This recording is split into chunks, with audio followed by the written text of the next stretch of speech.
모두가 궁금해하는 데이터의 모든 것을 알려드립니다. 데이터에 미쳐있는 사람들과 함께하는 데이터 이야기 데이터홀릭 지금 시작합니다. 와우. 와우. 네, 멤버분들 소개하고 들어가도록 하겠습니다. 박 박사님. 네, 자동화 생각에 뇌가 기계로 바뀐 박 박사입니다. 반갑습니다. 반갑습니다. 반갑습니다. 네, 김 팀장님. 네, 데이터 분석으로 밥 먹고 사는 김 팀장입니다. 반갑습니다. 반갑습니다. 반갑습니다. 네, 그리고 저는 데이터 시각화, 더 나아가 데이터 스토리텔링 업무를 하고 있는 이기은입니다. 데이터홀릭은 여러분의 네, 반갑습니다. 네. 네, 데이터홀릭은 여러분의 후원으로 만들고 있습니다. 카카오뱅크 계좌로 정기 후원해주시는 귀동량님, 눔나님, 운누나이27님, 최승범님, 초록도롱뇽님, 에코자님, 류지연님, 유튜브로 정기 후원해주시는 JS전1891님 모두 감사합니다. 데이터홀릭을 후원하고 싶으신가요? 팟빵과 유튜브 공지사항 채널 정보에 후원 계좌가 있습니다. 여러분께서 보내주신 후원금은 녹음, 편집, 컨텐츠 제작에 소중하게 사용하겠습니다. 데이터홀릭은 데이터 관련 분야의 다양한 소식을 전하는 팟캐스트입니다. 저희 방송에 광고를 넣거나 데이터 관련 교육을 의뢰하시려면 data홀릭4@gmail.com으로 문의해주세요. 방송을 들어주시는 모든 분들께 감사드립니다. 감사합니다. 네, 우리는 보통 이메일 읽을 때 골뱅이라고 읽었는데 아, 네, 기은님은 정석대로 @이라고 네, 주셨네요. 도입 멘트 기은님 해주는 게 더 좋지 않나요, 박 박사님? 그래요? 상관이 있나? 아, 그래요? 아니, 나는 그 내 목소리가 별로더라고. 아, 그래요? 뭔가- 왜지? 왜요? 왜? 모르겠어요. 도입 멘트를 뭔가 이렇게 정갈한 멘트를 이렇게 읽는 거잖아요. 뭔가 되게 꼴보기 싫더라고.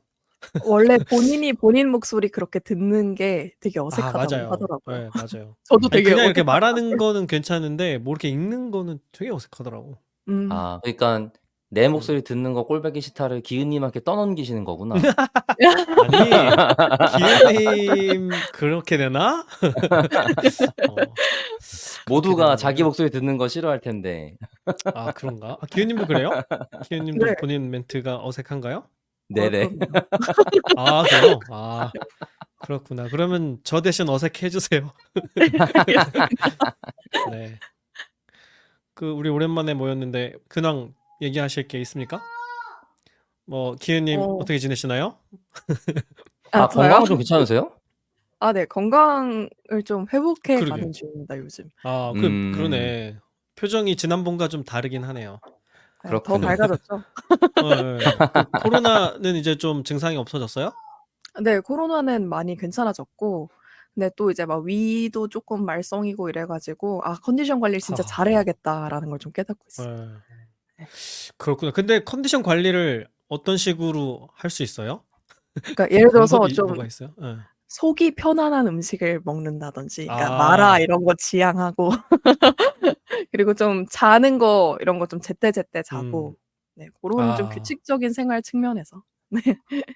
그렇군요. 모범적인 그런 삶의 패턴을 평소에 네. 마라 이런 거 가끔 드셨나 보네. 예. 근데 요즘은 이제 속이 편안한 음식을 더 찾게 되더라고요. 그런 거 되시기에 너무 젊은 나이실 텐데. 아니야. 대학원생이잖아. 아, 그게 좀 빨리 가속되셨군요. 오지. 아, 그죠. 가속 빨리 노화, 오지, 가속 이게. 노화. 네, 그렇죠. 가속 노화. 보통 가속 수명 테스트라고 부릅니다. 하드웨어에서는. 요즘 젊은 분들이란다. 가속 노화 심각하다고 하잖아요. 그 평균을 다 끌어올리는 게 그게 다 대학원생들이에요.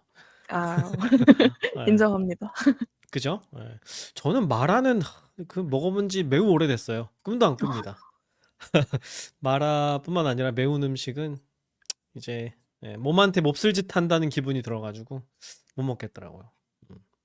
박 박사는 어떻게 지냈어요?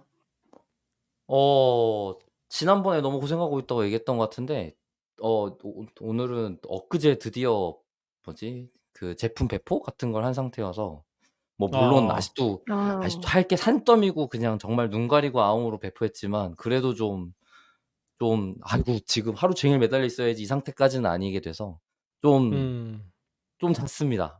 드디어 좀 잔 것 같아요. 정신을 좀 차렸어요. 아이고. 아유, 음. 배포를 했다면 약간 출산을 한 거랑 비슷한 느낌이려나? 물론 비교할 수 없지만 약간 그런 건가요? 뭐 보내야 할 아주 것을 비슷할 드디어 아니 보냈다 이런. 또 출산에 대한 감각도 다르시군요. 출산이 시작입니다.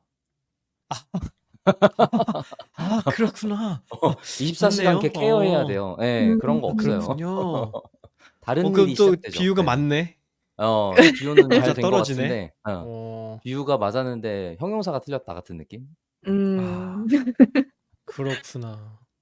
아니 저도 이제 책을 탈고했을 때 비슷한 기분이긴 할 것 같은데 약간 아주 약간. 네, 음.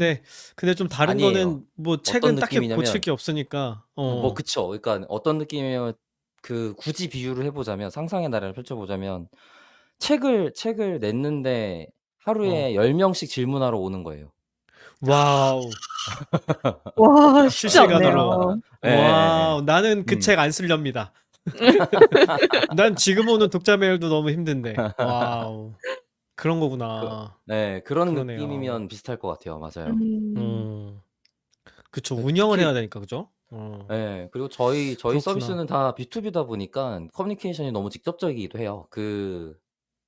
정말 우리가 정말 전화로 그러니까 그 B2C 고객은 우리가 아는 사람이 아니잖아. 모르는 사람인데 모르는 사람이 쓰는 것 때문에 저희한테 가끔 올 일이 있는 거란 말이에요. 그리고 아니면 우리한테도 음. 얘기 안 해. 커뮤니티 어디에 얘기하든지 그냥 사장되든지 이럴 텐데 저희는 B2B니까 뭐가 문제 있으면 그냥 바로 와요. 아. "이상한데요?" "아 네. 잠시만요." 어. 힘들다.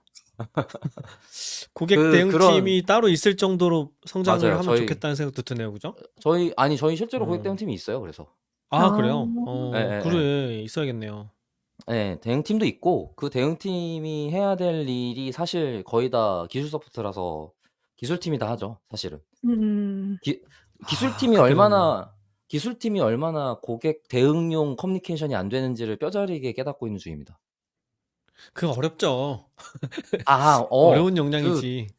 쉽지 않더라고요. 예. 특히 그러니까. 이제 안 돼요. 시킬 수 없어. 음. 어. 그러니까 그 상담사의 역할을 하는 거잖아요. 그게 그죠? 그냥 상담사의 역할도 하면 안 되고 상담사인데 음. 고객을 위하기도 하고 내부적으로 상황 파악이 끝났다고 하더라도 그냥 이 상황을 그냥 건조하게 그냥 그대로 전달하기라는 거는 이 회사를 운영하는 자세가 아니게 된단 말이에요, 자연스럽게. 왜냐면 음. 지금 "우리 소프트웨어 개발자가 뭐 하나 실수해서 지금 잘 안 돼요." 이럴 수 없잖아요. 그럼 안 그런 되지. 그쵸, 면 그쵸. 그럼 음. 그러니까 여기는 그런 대화가 된다고요. 근데 와서 이거 음. 문제 있어 안 되는데?" 그냥 끝 이래 버리면 안 되는 거니까. 근데 고객 대응팀이 없는 상태에서 엔지니어인 사람이 전화를 받았어? 그러면은 "아 지금 요것 때문에 지금 안 되는 겁니다." "뭐라고?" 약간 이렇게 되는 거예요. 예. 음. 고객한테 그걸 그냥 얘기하면 어떡해 약간 이런 느낌인데 예. 음. 근데 뭐 엔지니어뿐만 아니라 우당탕탕 하고 있어요. 다 음. 좀 이제 그 평균 연령이 그렇게 높은 팀이 아니다 보니까 사회 경험 부족한 것도 좀 있는 것 같고 확실히. 예. 요즘 MZ? 제가 요즘 MZ들 뭐 그런 거예요? 어 그거 아세요? 뭐 이사하고 짜장면 먹고 싶어 해요. 그럼 뭔데 그게? 그럼 옛날 저희 사람이란 세대 얘긴가? 아니요. 그러니까 우리 딱 저희 세대가 그런 전형적인 관행이 싫어진 세대인데 바로 그 아. 밑으로 '그게 뭔데?' 하고 해 보고 싶어 하는 세대예요. 아. 그 예. 레트로가 된 거지 그게. 예예. 그러니까. 맞아, 맞아. 너무 어. 신기한 거예요. 역시 이사하면 짜장면이지 그러고 앉아 있길래 "뭐라고요?" 약간 이렇게 됐었는데 아. 아 원래 예예. 약간 그걸 놀리는 것 같은데? 싫어하셨어요? 제 세대 중에는 그런 전형성을 싫어하시는 분들 좀 있어요, 저를 포함해서.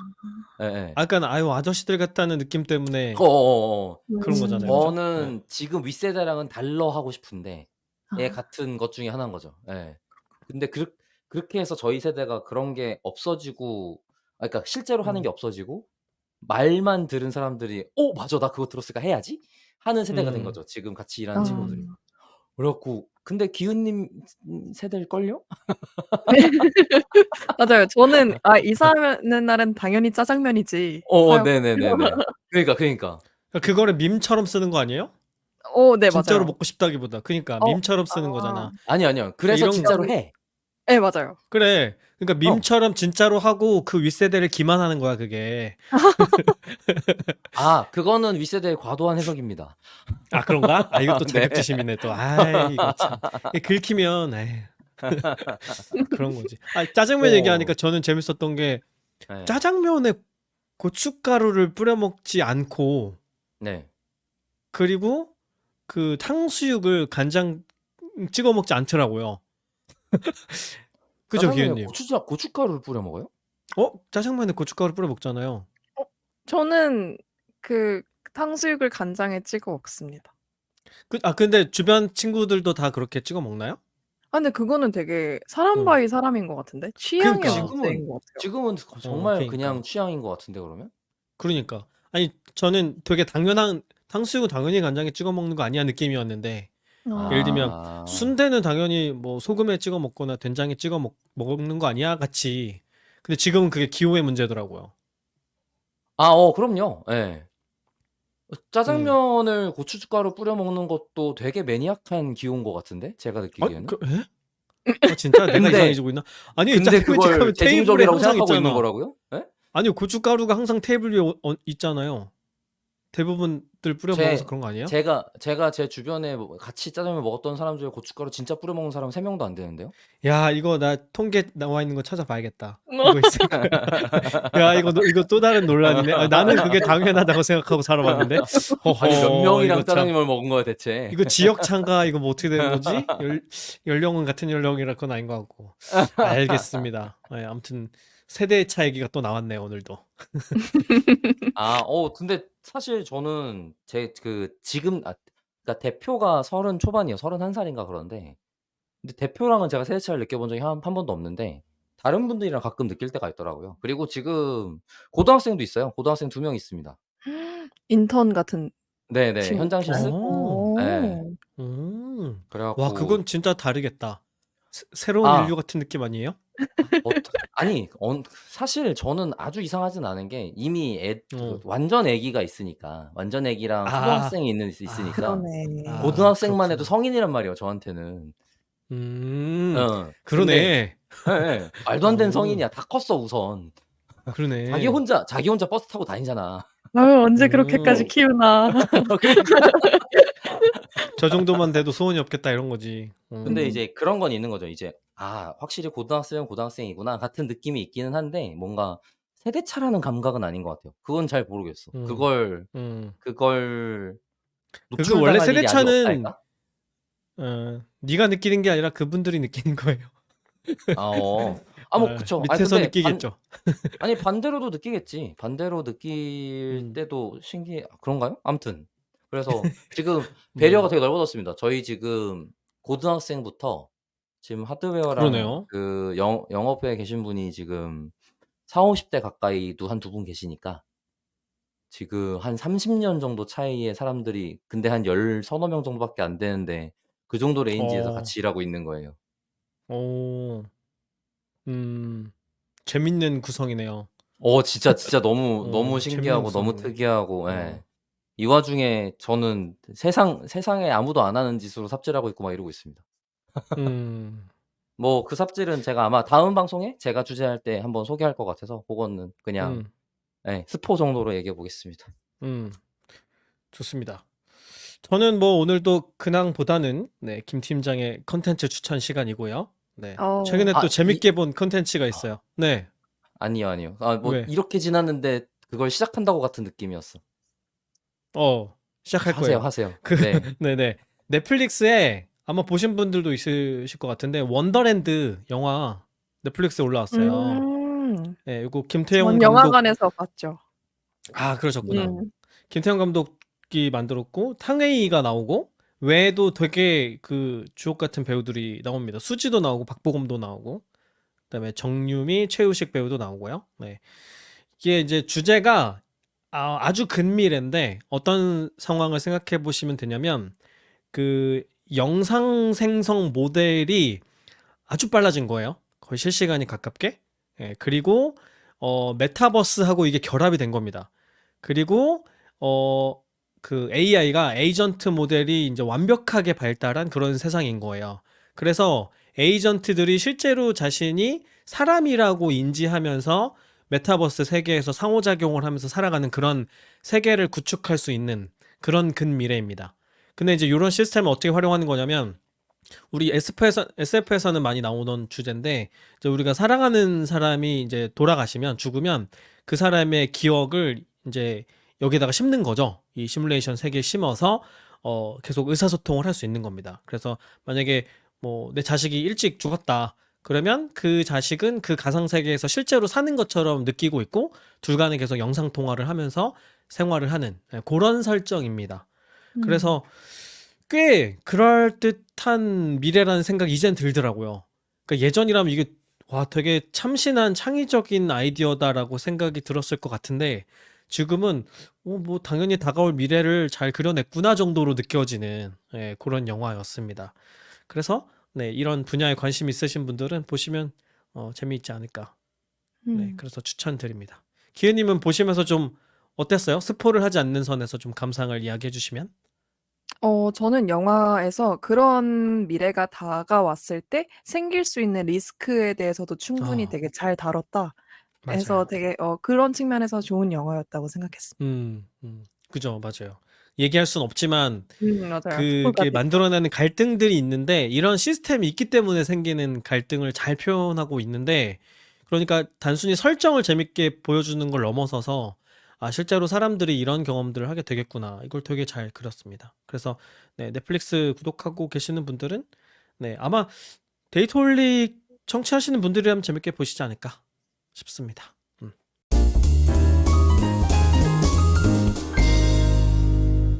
네, 오늘은 이제 제가 에피소드 준비한 날인데요.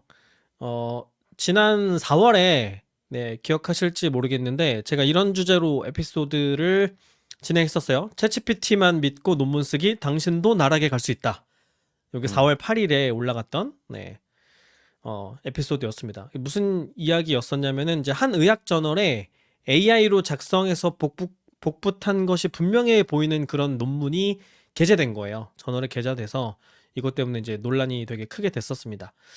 그때 제가 보여드렸던 논문 잠깐만 화면 공유해서 보여드릴게요. 거기서 이제 핵심이 됐던 그런 오류가 있었어요. 잠시 화면 보여드리겠습니다. 네, 요 논문이었고요. 네, 제목이 어려운데 우리말로 번역하면 생후 4개월 여아의 의인성 간 문맥 및 간동맥 손상의 성공적 치료, 케이스 리포트 및 문헌 고찰, 네, 이라고 번역을 할 수 있고요. 레디올로지 케이스 리포트라고 하는 방사선악 사례 보고학술지, 이 저널에 실린 그런 논문입니다. 여기서 이제 문제가 된 게 뭐였냐면은 뒤에 논의 부분쯤에 가면은 이런 게 있어요. 그러니까 아마 이 저자가 챗GPT와 같은 AI를 사용한 것 같아요. 논문 쓸 때. 그래서 여기 보면은 죄송합니다. 저는 AI 모델이기 때문에 실제 데이터에 접근할 수 없어요. 그다음에 실제 중요한 정보는 전문가와 상담하세요. 뭐 이런 얘기가 논문에 들어간 거죠. 논문에 들어갔는데 이게 심사를 다 통과해가지고 저널에 실리기까지 했다. 이게 이제 뒤늦게 밝혀졌던 겁니다. 네. 그래서 그 이후에 이 논문은 어떻게 됐을까? 제가 이제 종종 이 논문 제목으로 이제 검색을 하고 있었는데 어떻게 됐을까요? 네, 게재 저널에서 취소되지 않았나요? 논문을 삭제했습니다. 리무브드. 아, 네, 역시나. 리무브드를 했는데 이게 그 게재 철회하고는 또 다르더라고요. 위드로울이 철회고 이거는 리무벌인데 이거는 좀 다른 조치예요. 네, 그래서 이게 이제 공지가 떴거든요. 공지에 들어가면은 어떤 사유로 이걸 뺐다, 논문을 삭제했다 이런 얘기가 나와 있습니다. 네, 그래서 여기 보면은 일단은 첫 번째 이걸 삭제한 이유는 첫 번째로 얘기한 건 뭐냐면 참 이것도 참 놀라운 일인데 저자가 출판 전에 환자한테 사전 동의를 얻지 않았대요. 이게 의학 저널이고 케이스가 실린 건데 이게 말이 되나? 그래서 여기 보면은 저자가 사과합니다라고 진심으로 사과합니다 이런 이야기가 들어가 있고요. 이게 이제 핵심 사유였던 것 같아요. 리무벌이 된. 네. 그 다음에 이제 두 번째로 여기 보면은 AI 소스를 사용했다는 걸 공개를 안 했다. 근데 이게 논문 삭제 이유는 안 되지만 저널의 정책 위반이다. 이렇게 이야기하고 있어요. 그래서 여기 보면은 저널은 원고 검토 및 평가 과정에서 이 문제가 감지되지 않은 것을 유감스럽게 생각하며 여기 리그레트라는 단어를 썼습니다. 그 다음에 저널 독자에게 사과한다. apology라는 단어를 썼습니다. 그래서 핵심 이유는 이거 AI를 썼다는 것이 문제가 아니고 요건 것 같아요. 환자 동의 안 구했는데 이거를 케이스를 실어가지고 논문을 썼다. 참 이게 말이 되나 모르겠어요. 그래서 이제 아예 리무벌이 됐는데 제가 이 저널의 그 정책을 살펴보니까 이게 둘이 좀 다르더라고요. 철회하고 삭제하고. 철회는 이게 엘스비어라고 하는 출판사의 정책인데요. 그러니까 이제 논문 쓰는데 오류가 있거나 뭐 표절을 했거나 아니면 데이터를 조작했거나 이미지를 위조했거나 중복 출판했거나 이런 오류가 있을 때 하는 게 철회, withdrawal이고요. 삭제, 리무벌은 뭐냐면 명예훼손을 했거나 타인의 법적 권리를 침해했거나 아니면 법원의 명령 대상이 되거나 아니면은 논문 내용이 심각한 건강 위험을 초래할 가능성이 있거나 이런 경우에 삭제 조치를 한대요. 그래서 어. 둘이 어떻게 다르냐면 철회하면은 철회를 해도 논문에 이 저널에 그대로 있어요. 논문이 데이터베이스에 그대로 남아 있어서 나중에 이제 그 독자들이 볼 수가 있어요. 철회됐다는 사실과 함께 본문도 볼 수가 있는 거죠. 근데 삭제되면은 아예 저널 데이터베이스에서 삭제해 버린대요. 그래서 더 이상 볼 수 없게 되고 여기에는 그 메타데이터는 남아요. 그 제목이나 뭐 저자나 이런 건 남는데 논문 원본은 더 이상 이제 볼 수 없게 되는 겁니다. 그래서 철회됐다는 사실 자체가 이제 학술적으로 논의의 대상이 되는 거고, 그 삭제한 건 아예 그냥 논의 대상조차 안 되는, 그냥 없애버리는. 그래서 뭐 이 비유가 맞는지는 모르겠는데 철회는 약간 데이터 분석으로 치자면 이상치 같은 거고, 삭제는 결칙치가 되는 거죠. 정보가 없어져 버리는 거니까. 뭐 그런 게 아닌가 싶습니다. 비유를 그래서 그렇게 하면 어떡해요. 결과적으로 왜? 적절하지 않은가? 아니 그래서 너무 적절해서. 너무 적절해? 그래서 이게 이제 6월 달에 이런 공지가 떴고, 그렇습니다. 그래서 지금은 본문을 볼 수가 없어요. 여기 뷰 PDF 들어가도 이런 메타데이터만 나오고 본문은 볼 수가 없습니다. 물론 저는 다운받아서 박제를 해놨습니다. 자, 일단 그때 말씀드렸던 이야기 잠깐 설명드려 봤고요. 근데 당시에 이게 이제 문제가 됐던 이유가 뭐였냐면은 그 논문 쓰는데 AI를 활용했다는 것 자체가 문제는 아니었어요. 그러니까 여기 이제 여기 정책에도 그렇게 써 있거든요. 쓰는 건 문제가 안 되는데 문제는 이걸 썼다는 사실을 논문에 공개하지 않았다는 게 문제가 되는 거였고, 그 다음에 이제 우리를 경악하게 만든 건 뭐냐면 이게 그대로 저널에 실렸다는 거잖아요. 그 얘기는 맞아요. 뭐냐면 이 논문을 쓴 저자도 제대로 자기 논문을 검수 안 했다는 거고, 그 다음에 같이 쓴 공동 저자들도 검수하지 않았다는 거죠. 그러니까 AI로 글을 썼을 때 우리가 이제 염려하는 게 할루시네이션이잖아요. 없는 얘기를 지어내는 그런 현상이 있는데 그게 있기 때문에 우리가 검수를 해야 되는 거잖아요. 근데 이런 걸 안 했다는 거죠. 그래서 이제 이런 의심이 드는 거죠. 만약에 이렇게 썼다면 여기 말고 다른 문장에도 AI가 생성한 문장들이 들어가 있지 않을까? 그죠? 아까 거기서는 자기가 스스로 AI라고 밝히는 표현이 들어가 있어서 알게 됐지만 다른 데는 그런 게 없으면 모르잖아요. 그 다음에 문장을 쓰는 것뿐만이 아니라 뭐 데이터 분석을 한다던가 이런 작업도 전부 다 챗GPT로 했을지도 모르죠. 그럼 그 분석 결과에 또 할루시네이션이 있을지도 모르잖아요. 그러니까 이런 식으로 이제 그 의심이 싹 트는 거죠. 이런 것이 문제가 됐던 것이고, 그 다음에 이제 또 하나는 논문 검토 절차 과정에서도 논문을 제대로 본 사람이 없었다는 거예요. 그러니까 피어 리뷰를 한 사람들이 있었을 텐데 이 분야에 있는 학계 연구자들이 이 논문을 검토를 했을 텐데 이 사람들도 이 문장을 다 놓쳤다는 거죠. 그 다음에 최종적으로 편집자도 이 저널에 실을지 여부를 결정하는 편집자도 논문을 제대로 안 봤다는 얘기가 되잖아요. 왜 그랬을까 생각을 해보면 뭐 그때 제 추정은 그랬어요. 아마도 공저자도 리뷰어도 편집자도 이 논문을 검토하면서 일일이 원문을 다 읽어보는 게 아니라 챗GPT를 시키지 않았을까? 그래서 그때 제가 농담처럼 뭐라고 말씀드렸냐면은 이렇게 얘기했었어요. AI가 쓴 논문을 AI가 리뷰해서 AI가 출판한 다음에 다시 AI가 인용해서 논문을 쓰는 그런 완벽한 루프가 완성된 거 아니냐, 이런 식으로 제가 농담조로 이야기를 했었습니다. 이게 이제 올해 4월에 있었던 일이었습니다. 근데 이제 시간이 좀 지나서 8월이 되었어요, 지금. 그 사이에 굉장히 많은 게 변했습니다. 굉장히 많이 변해서 이제 AI가 논문 쓰고 논문 리뷰하고 출판하고 다시 AI가 인용해서 논문 쓰는 이 방식이 진짜로 현실화될 가능성이 열렸어요. 그 얘기를 오늘 하려고 합니다. 제가 농담처럼 했던 그것이 일반화될 수도 있겠다. 왜 그러냐면 얼마 전에 아마 뉴스 보신 분들도 계실 것 같아요. 그 사카나 AI라고 하는 기업에서 더 AI 사이언티스트라는 도구를 공개했습니다. 네, 이게 뭐냐면 어. 이 사람들은 이렇게 소개를 하고 있어요. 완전 자동화된 과학적 발견 시스템. 무슨 얘기냐면 연구를 하고 논문을 작성하는 전체 과정을 자동화해주는 도구를 이 사람들이 개발해서 공개를 한 겁니다. 네, 그래서 이 도구가 어떤 역할을 하냐면 연구 아이디어도 직접 만들고요. 코드도 직접 짜고 실행해서 시뮬레이션 돌리고 실험 실행하고 결과 요약하고 시각화하고 논문에 실을 수 있는 형태로 논문을 작성하는 것까지를 자동으로 다 합니다. 네, 이런 도구가 얼마 전에 오픈이 되어서 사람들 사이에 굉장히 회자가 되고 있어요.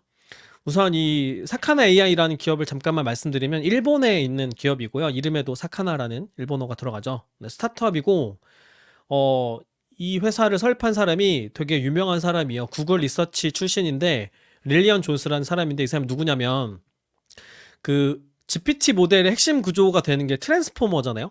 네, 네. 요 그 모델 구조가 처음 발표된 게 Attention is all you need라는 되게 유명한 논문이잖아요. 요 음. 논문의 공동 저자 중에 한 명입니다. 네, 그래서 어. 만만한 사람이 아닌 거죠. 네, 어마어마하신 분이네요. 네, 그렇죠. 네. 지금 거기 공저자분들이 지금 다들 날아다니고 계시는데 이분도 그런 분 중에 한 분이고 그래서 이분이 이제 일본에서 설립한 회사고 이 회사하고 그다음에 옥스퍼드 대학교하고 브리티시 컬럼비아 대학하고 공동 연구를 해서 개발한 그런 도구라고 합니다. 그래서 이 이름도 참 더 AI 사이언티스트예요. 네, 이름도 섹시하게 잘 지었는데 얘가 이제 어떤 식으로 일을 하냐면 이제 절차를 설명드릴게요. 어떻게 이 도구를 쓰는 건지. 일단은 우리 연구 과정을 생각해 보면 제일 먼저 이제 연구 아이디어를 만들어야 되잖아요. 가설을 만들고. 네, 요거부터 얘가 해줍니다. 그래서 사용자가 그냥 참고할 자료만 던져주면 내가 사용하고 있는 뭐 코드나 아니면 그냥 GitHub 리포지터리를 통째로 던져줘도 된대요. 그럼 이거를 토대로 다양한 연구 아이디어를 얘가 만듭니다. 브레인스토밍을 스스로 한대요. 그리고 관련된 논문들을 실제로 검색을 합니다. 그래서 자기가 만든 아이디어가 얼마나 참신한지 참신성을 스스로 평가한대요. 그러니까 뻔한 논문 만들거나 이전에 있는 논문 만들면 안 되니까. 네. 그러고 나서 이제 주제를 정했잖아요. 그러고 나면 이 연구와 관련해서 직접 이제 실험을 설계하고 그 다음에 실험을 실행합니다. 네. 근데 여기서 이제 실험은 코드만 가지고 할 수 있는 것이어야 되니까 주로 뭐 머신러닝 모델링과 관련된 연구들을 예시로 들고 있어요. 예를 들면 데이터 처리 최적화 기법을 제안하거나 뭐 비교를 한다던가 이런 거는 이제 그냥 아이디어만 있으면 코드만 작성해서 할 수 있는 실험들이잖아요. 이런 것들을 주로 예시로 들고 있습니다. 네. 이렇게 해서 이제 코드 만들고 직접 시뮬레이션에서 데이터 생성하고 이걸로 분석해가지고 표 만들고 그래프 만들고 그 다음에 이걸 해석하는 문장까지 작성을 합니다. 그러고 나면은 이제 이런 연구 결과물을 토대로 해서 논문 작성을 하는 거예요. 그리고 논문 작성을 할 때는 이제 학회 양식을 따르게 되고, 그다음에 레이텍 같은 형식을 그대로 유지하고 여기서 이제 샘플을 만들어준 논문들을 보면은 수식도 굉장히 유려하게 잘 작성을 해서 넣어줍니다. 그리고 논문을 쓸 때 그냥 혼자서 상상의 나래를 펼쳐가면서 쓰는 게 아니라 시멘틱 스칼라라고 하는 그 논문 검색하는 AI 도구가 있거든요. 그거를 이용해가지고 관련된 논문들을 다 인용해 가면서 논문을 씁니다. 그러니까 자기가 썰을 푸는 게 아닌 거죠. 자, 그럼 이제 논문이 완성이 됐겠죠? 네, 그러고 나면 뭘 하냐면 스스로 논문 리뷰를 합니다. 그래서 리뷰어가 와가지고 이 논문에 무슨 문제가 있는지, 그 다음에 프로젝트에 개선할 것이 있는지, 그 다음에 더 좋은 방법이 있는지, 향후 아이디어 이런 것들을 이제 만들어내는 거죠. 그러고 나서 이걸 토대로 해서 연구를 개선합니다. 스스로 피드백을 해서 연구를 다시 한번 하는 거죠. 네. 그래서 다음 세대의 그 다음 연구를 계속해서 반복해서 수행하게 되는 겁니다. 네. 그래서 다시 정리하자면 아이디어를 만들고 실험하고 논문 쓰고 리뷰하고 그 다음에 피드백해서 그 다음 연구를 진행하는 것까지 전부 다 자동화된다. 네. 그러니까 사용자는 그냥 샘플 코드만 던져주면 되는 거예요. 아니면 참고할 리포지터리만 던져주던가.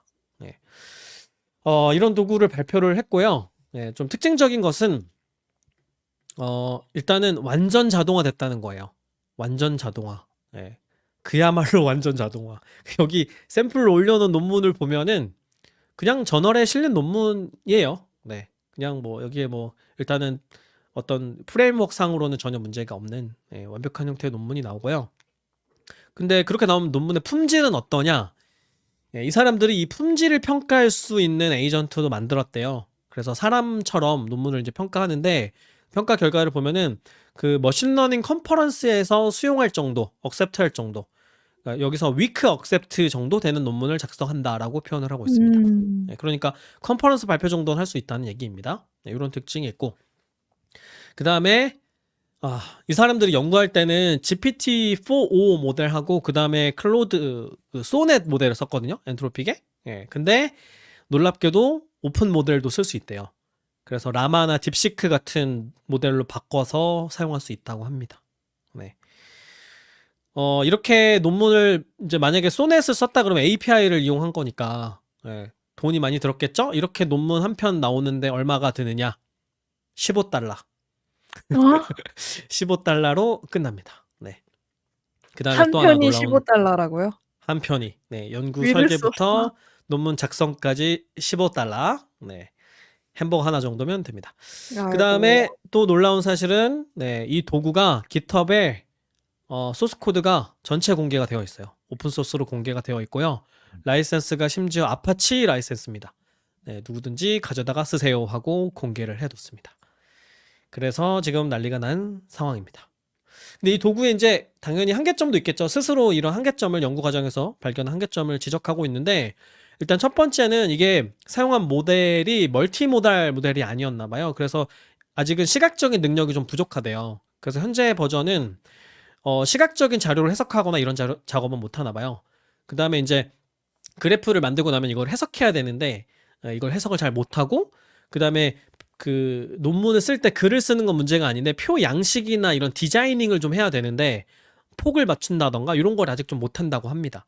근데 뭐 제 생각에는 이건 아직 연구자들이 별로 거기까지 신경 안 써서 그런 게 아닐까 싶기는 해요. 그것도 뭐 구조화된 작업이니까.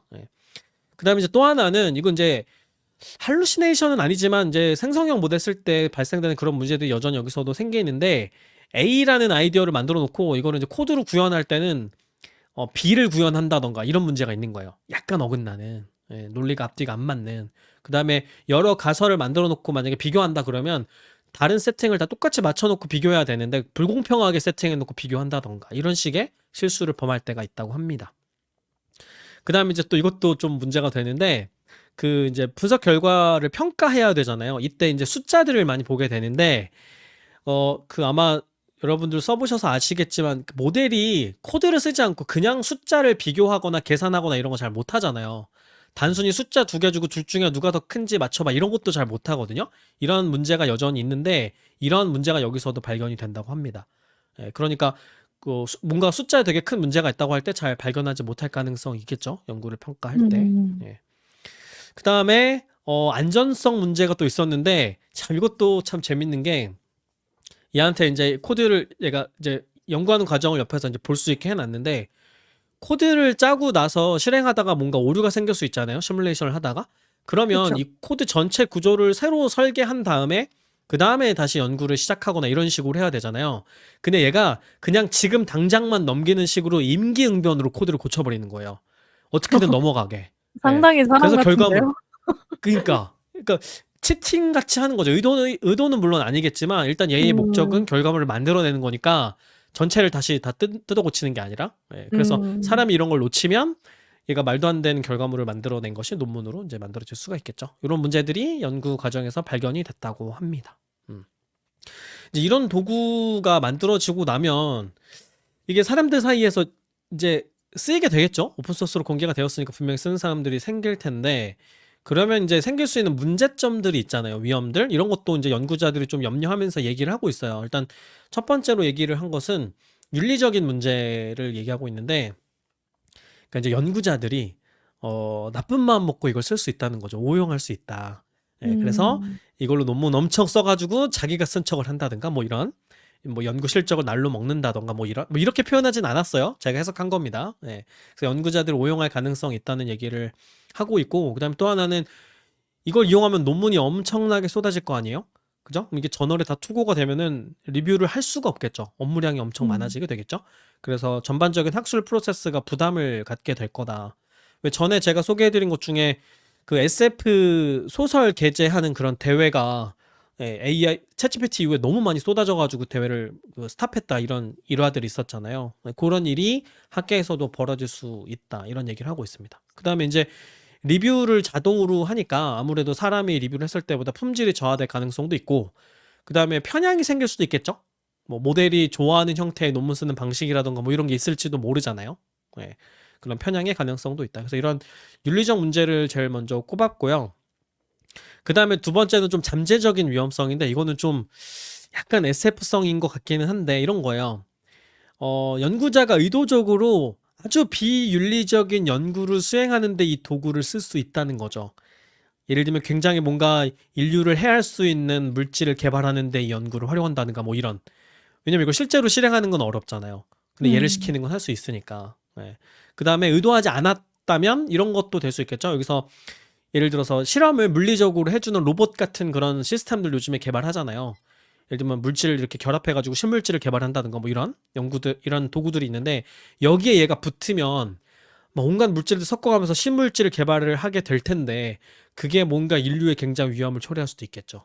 혹은 코드와 관련된 그냥 공학 쪽 연구라고 하더라도 얘가 뭔가 하다가 의도치 않게 컴퓨터 바이러스를 만들어낸다던가 그래서 그게 널리 인터넷 세상에 퍼져나간다던가 이런 문제가 생길 수도 있다. 이런 얘기를 하고 있습니다. 네. 그러면서 이제 전망하기로 앞으로 이제 학계의 과학자들의 역할이 변할 거다. AI 주도의 과학 생태계가 만들어질 거다. 그래서 뭐 연구자도 그렇고 리뷰어도 그렇고 학회도 그렇고 다 AI 중심으로 바뀌어 갈 거다. 그러면서 인간 과학자의 역할이 축소되는 건 아니고 아마 역할이 변화될 겁니다라고 얘기를 하고 있습니다. 근데 구체적으로 어떻게 변할 거란 얘기는 없어요. 그냥 변할 거라고만 이야기하고 이 소개글을 마치고 있습니다. 이 도구와 관련해서 이제 생각해 볼 문제들이 여러 가지가 있는데 지금 머릿속에 여러 가지 생각들이 아마 떠오르실 거라고 생각이 들어요. 일단 옛날에 제가 옛날이라고 해봐야 4월 달이었거든요. 제가 이걸 비판적으로 이야기했던 게. 근데 지금 8월이면 뭐 이제 4달 지난 건데 그 사이에 뭐가 바뀐 거냐. 일단 제가 그 당시에 그 연구에 AI를 주도적으로 쓰는 걸 비판적으로 얘기했던 이유는 뭐였냐면은 물론 이제 이걸 사용했다는 걸 밝히지 않은 것도 문제가 되지만 제가 제일 크게 우려했던 건 할루시네이션 때문이었거든요. 그 논문에 완전 전혀 없는 얘기 지어내가지고 썼을 가능성이 있잖아요. 그래서 사람이 검수를 해야 된다. 검수 안 하고 게재됐기 때문에 문제다라고 이제 말씀을 드렸던 건데 그때부터 지금까지 뭐가 달라졌느냐. 지금은 단순히 이 생성형 모델들이 단순히 그냥 창작해서 지어내는 게 아니라 사용자가 입력한 자료에 기반해서 생성하는 그런 기술들이 그 사이에 꽤 많이 발전한 거예요. 대표적으로 RAG 같은 입력한 텍스트에 근거해서 응답을 하는 거죠. 혹은 검색을 한 다음에 검색 기반해서 응답을 한다던가 그 다음에 또 스스로의 오류를 점검할 수 있는 시스템들이 개발이 됐습니다. 요즘에 많이 이야기하는 에이전트 시스템인 거죠. 그래서 모델 하나가 논문을 썼다 그러면 두 번째 모델이 여기 오류 있는지 검수하고 그 다음에 사용자가 제시한 텍스트랑 비교해봐서 없는 얘기 지어낸 게 있지 않은지 스스로 평가하고 이런 식으로 스스로 피드백하면서 수정할 수 있는 그런 시스템이 만들어진 겁니다. 그래서 그때와 비교해보면 할루시네이션 문제가 굉장히 많이 줄어든 거죠. 물론 없어진 건 아니에요. 없어진 건 아니고 여전히 있는데 문제는 그때는 이거를 도대체 어찌할 수가 없다라는 식의 논조가 대부분이었는데 지금은 어느 정도 방법을 알아가고 있는 시점에 온 겁니다. 그렇기 때문에 지금과 같은 이런 도구가 만들어질 수 있는 거죠. 그럼 이제 앞으로 어떻게 될까? 그러니까 일단 이제 전제는 이렇게 해야 되겠죠. 이런 도구가 좀 이런 기술적인 문제들이 여전히 있기는 하지만 그런 게 해결이 됐다고 전제하고 앞으로 해결이 아무래도 되겠죠. 해결하려고 노력들을 할 테니까요. 이게 해결이 됐다고 전제하고 그다음에 이런 도구가 좀 일반화됐다고 전제했을 때 앞으로 어떻게 될까 이거를 좀 생각해 보려고 하는데 일단 여기 사카이에서도 얘기한 것처럼 연구자의 역할이 좀 바뀌겠죠. 일단 이렇게 될 수 있을 것 같아요. 이제 연구를 이제 그 사람이 직접 하나하나 하는 식으로는 하지 않을 것 같고 사람 연구자들은 AI가 여러 연구를 해오면 그런 연구들을 좀 종합적으로 보는 작업을 하게 되지 않을까. 그러니까 뭔가 메타적인 연구를 더 많이 하게 되는 거죠. 그래서 전반적인 흐름을 본다던가 종합을 한다던가 그래서 연구자한테 필요한 역량이라고 하면 옛날에는 뭐 지금도 그렇지만 어떤 한 주제를 굉장히 깊게 파고드는 능력이 중요하잖아요. 점점점 학위가 높아질수록 더 세밀한 그 분야의 전문가가 되어 가는 거잖아요. 이제 그런 방향으로 안 가고 전체 분야를 다 이렇게 통섭해서 볼 수 있는 그런 통찰력이 더 중요해지지 않을까? 네, 그런 생각을 해볼 수 있을 것 같고. 그다음에 또 하나는 감독 역할을 해야 되겠죠? 그러니까 AI가 지금 아까 보면 이런 실수들을 하니까 그리고 윤리적인 문제를 발생시킬 수도 있잖아요. 네, 그래서 그 연구 방향을 설정하고 그다음에 승인해주고 그다음에 윤리 가이드라인 제시해주고 뭐 이런 것들 네, 이렇게 연구를 감독하는 감독자 역할을 연구자들이 주로 하게 되지 않을까 싶고 그다음에 이제 아무래도 아주 창의적인 연구 아이디어 이런 걸 내는 거는 여전히 사람이 할 역할이 있지 않을까 싶기도 해요. 그러니까 아주 새로운 어떤 연구 주제를 제안한다던가 이런 거. 예. 진짜로 아무도 안 했던 그런 연구 같은 거는 참고 논문에 없잖아요. 사전에 그런 논문이 없을 테니까 그런 걸 제안하고 이런 창의적인 활동을 더 많이 하게 되지 않을까. 근데 사실 지금 연구자들이 하는 거 보면은 그렇게 막 엄청나게 창의적이지만은 않거든요. 그건 이제 보통 대가급 되는 연구자들이 새로운 시도를 하고 대부분의 연구자들은 기존 연구에서 그 비어있는 틈들을 메우는 식으로 연구를 많이 하게 되는데 예, 앞으로는 더 창의적인 활동에 에너지를 쓰게 되지 않을까. 그다음에 또 하나는 지금 학계에 좀 문제라면 문제가 학제 간의 연구가 잘 안 된다는 거잖아요. 특정 분야에서 계속 그쪽 연구만 이제 파고 들어가는 이런 식의 공통적인 학계들의 문제가 있는데 이제 앞으로는 좀 이런 것들을 더 할 수 있게 되지 않을까. 여유가 생겼으니까 서로 다른 연구 분야의 사람들이 모여가지고 새로운 연구를 시도한다던가 이런 식의 옛날에는 해야 된다는 건 알지만 시간이 없어서 못하던 그런 일들 네, 이런 걸 좀 하게 되지 않을까. 네, 이런 생각을 할 수 있습니다. 근데 이런 전망을 제가 좀 생각을 해봤는데 근데 이것도 되게 근시안적인 생각 같다는 그런 생각을 하게 되는 거죠. 왜냐면 제가 그 말씀드린 게 일단 메타 연구를 한다. 여러 연구를 종합한다. 아, 그것도 AI가 더 잘하지 않을까요? 네, 맞아요. 저도 들으면서. 그죠? 그쵸. 네, 여러 연구 요약해서 보고 핵심 정보 뽑아내고 이것 AI가 지금도 더 잘하거든요. 그럼 인간이 개입하면 더 느리겠죠. 오히려 더 뭔가를 누락할 수도 있고 그 메타 연구도 AI가 하면 되는 거 아니야? 하는 생각이 하나가 들고 그다음에 또 하나는 또 아까 제가 말씀드린 것 중에 AI 연구를 감독하는 역할을 사람이 한다. 아, 그것도 AI가 하면 되지 않을까? 그죠? 그 가이드 같은 거 AI 주고 그거 토대로 검토하도록 요청하면 되잖아요. 그다음에 연구 설계하는 단계에서 위반한 거 있는지 찾아가지고 알려주고 수정하라고 하면 되잖아요. 그것도 에이전트가 충분히 할 수 있는 일이라는 생각이 들고 그다음에 아주 창의적인 연구 아이디어를 제시한다. 이것도 연구 아이디어 새로운 거 제안하기를 저랑 AI랑 경쟁한다 그러면 사실 저는 그 제가 이길 거라고 생각 안 하거든요. 네, 왜냐면 뭐 몇 개는 제가 이길 수도 있겠지만 만약에 한 500개 만들어 봐 이런 식으로 싸운다 그러면 그죠. 네, 그리고 창의적인 그러니까 아주 창발적으로 이전에 없었던 새로운 화풍을 만들어낸다던가 이런 연구들도 지금 꽤 활발하거든요. 그럼 특히 이제 미드저니가 기존의 화풍을 따라한다 이런 식의 비판이 많았는데 지금은 아예 누구도 시도해보지 않았던 화풍으로 그림을 그려낸다던가 이런 식의 일들이 일어나고 있거든요. 여기도 그렇게 될 수 있는 거 아닌가? 네. 그 다음에 아까 말씀드린 학제 간 연구도 마찬가지죠. 네, 그거를 다른 분야의 연구가 뭐가 있는지를 알고 거기서 아이디어를 뽑아내고 이런 걸 해야 되는데 그거를 뭐 제가 잘하겠어요? AI가 잘하겠어요? 비교해보면 AI가 더 잘하지 않을까? 싶은 생각이 드는 거죠. 네. 그래서 지금 당장에는 제가 말씀드린 그런 역할들을 연구자들이 하게 되겠지만 한 단계 더 나가면 그거마저도 충분히 AI 베이스로 바뀔 수 있는 것들이 아닌가 싶은 생각이 들었습니다. 그 다음에 이제 또 하나는 개인 연구자 차원이 아니라 학계 전체에서 봤을 때 연구자들이 지식을 생성하고 정교화하는 이런 시스템, 이거를 이제 학계라고 하는 거잖아요. 이거 자체가 바뀔 수도 있겠다는 생각이 드는 거죠. 네, 일단은 논문을 이제 저널에 싣고 이렇게 하는 이 시스템 자체가 지금 굉장히 사람의 속도에 맞춰져 있잖아요. 근데 이게 거의 실시간에 가까워질 수 있겠죠. 그죠? 논문을 쓰고 리뷰하고 게재하는 이 과정이 사람 사이에 메일 주고받고 편집하고 이러면서 시간 다 쓰는 건데 그럴 필요가 없잖아요. 그러니까 거의 실시간으로 연구가 계속 진행되는 그런 학계가 만들어질 수 있겠다는 생각이 들고 그 다음에 뭐 지금 당장 생각을 해보면 지금은 논문을 쓰면 일단 사람이 검토하는데 이제 검토하는 것 자체는 당장 AI 시키는 식으로 가지 않을까? 그래서 일단 AI가 먼저 검토하고 2단계에서 사람이 검토를 하는 식으로 하지 않을까? 연구 논문들이 막 쏟아져 나올 테니까. 그래서 이런 다단계 리뷰 시스템이 만들어질 수 있을 거라는 생각이 들고요. 그다음에 이제 메타 분석이 굉장히 많아지지 않을까 하는 생각은 들어요. 그러니까 메타 분석을 하려면 여러 연구들을 다 이제 종합하고 분석하고 이렇게 해야 되는데, 지금은 메타 연구가 굉장히 뭐 1년에 몇 개 안 나오잖아요. 그럴 수밖에 없겠죠. 되게 굉장히 많은 연구 논문을 다 살펴봐야 되니까. 그래서 그 학술지에 메타 연구가 그렇게 많이 안 실리는데, 그리고 하나 실리면 인용이 대신에 되게 많이 되죠. 근데 앞으로는 이런 메타 연구도 굉장히 많아지겠다. 어쩌면 메타 연구만 모아놓은 그런 저널들이 지금보다 더 많아질 수 있겠다. 이런 생각이 들었습니다. 네. 근데 이것도 또 한 단계 더 생각을 해보면 이게 마냥 행복한 미래는 아닌 것 같은 게, 만약에 일단 거의 실시간에 가깝게 논문이 생산되는 그런 저널이 만들어졌다고 해보자고요. 그럼 그걸 연구자들이 어떻게 읽죠?